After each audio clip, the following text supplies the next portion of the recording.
Chapter 31, Game Over. William's world was whizzing around him.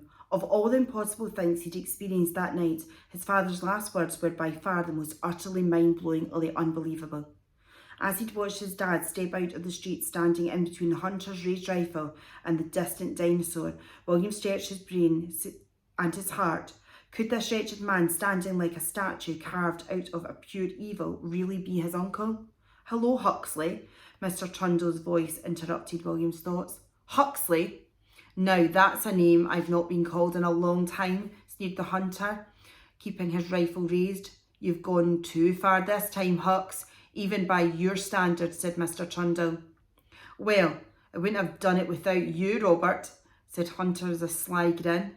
"If it had just been this beautiful Christmas card, I might never have found the way to catch Fatty Claus and his sleigh." The hunter reached into his leathery coat pocket and pulled out the Trundle's traditional Christmas card with the photo of Mr. Trundle and William on the front. William gasped. The Christmas card they sent each other to their distant relatives: Great Nana Joan, second cousin Sam, Uncle H. Trundle. H. Trundle. Huxley Trundle. William suddenly knew it was true. All of it. The hunter was his uncle. "Santa, it was my dad. He was the other little boy in the North Pole, wasn't he?" William asked. Santa nodded. It was all became clear to William. That's why Dad loves Christmas so much. That's how he knows all about it, William realised. And that's why he's devoted his whole life since then to being good, Santa said. And William remembered that his father had vanished from the North Pole. "This has to end, but put the gun down," Mr. Trundle said firmly as he stood blocking the hunter's shot. "If you think I won't pull the trigger because you're my brother, then you've got a very nasty shock," the hunter said in evil honesty. "It doesn't have to be this way, Hux. We're family." "Family, pa," spat the hunter. "I know what family means to you. I know what you're really after. What your pathetic Christmas card and countless letters over the years have really been for. Money. My money. Slicing you out of my life all those years ago was the best thing I ever did." "You've got it all wrong, my brother," replied Mr. Trundle. "I don't want the family money. I never have. Money causes more problems than it's worth. The stuff rotted your heart, Hux, and I want to buy it back in kindness." And as Mr. Trundle said those words, he offered his hand to his brother to shake. A full heart is worth more than a full wallet. The hunter paused. One eye was still glued to the sight of his rifle, while the other was flickering momentarily to Mr. Trundle's outstretched hand. "You have precisely 3 seconds to get out of my way, or I'll blast you out of the way," said the hunter coldly as he closed his eyes and took aim.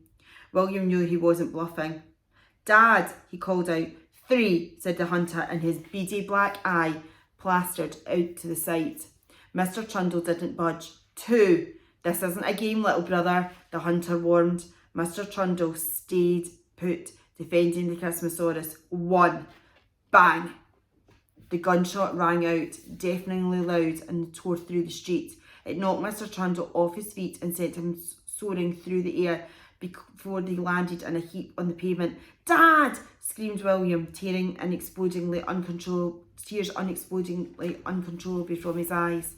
The hunter turned and faced him, the barrel of his smoking rifle pointed dangerously at William's direction. "Unless you want to say ta-ta to Santa as well as your father tonight, you'd better keep your mouth shut," whispered the hunter. William continued crying silently, not taking his eyes off his father, lying motionless on the snow. "Growler, it's time," said the hunter as he turned his back towards the shadowy dinosaur and crept up the street. As soon as the hunter and the mutt had walked a few metres away and were focused on their prey, William went silent dash to his dad, closely followed by Santa. As William reached his father, tears filled his eyes and he couldn't see. He sobbed and sobbed.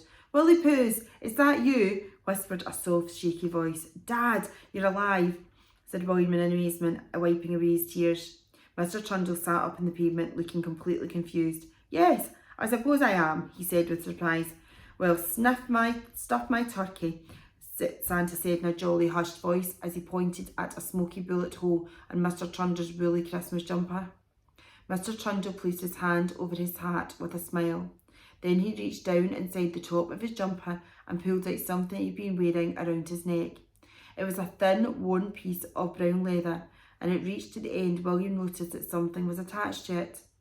The piece of reindeer antler, William gasped in amazement as the pointy, branch-like piece of horn popped out of Mr. Trundle's jumper. "I've worn it round my neck all these years," Mr. Trundle said, looking up at Santa. He dangled a small piece of antler and his evil brother had cut from the reindeer many years and many Christmases ago, and when Santa and William leant in closely, they saw the bullet. William and Santa said it at the same time. It was lodged deep inside the piece of antler. "It saved my life," said Mr. Trundle. "Well, there's one more life it needed to save right now," Santa said deeply in a troubled voice, staring up the street. Mr. Trundle and William peeked out in their hiding place behind the neighbours' snow-covered cars.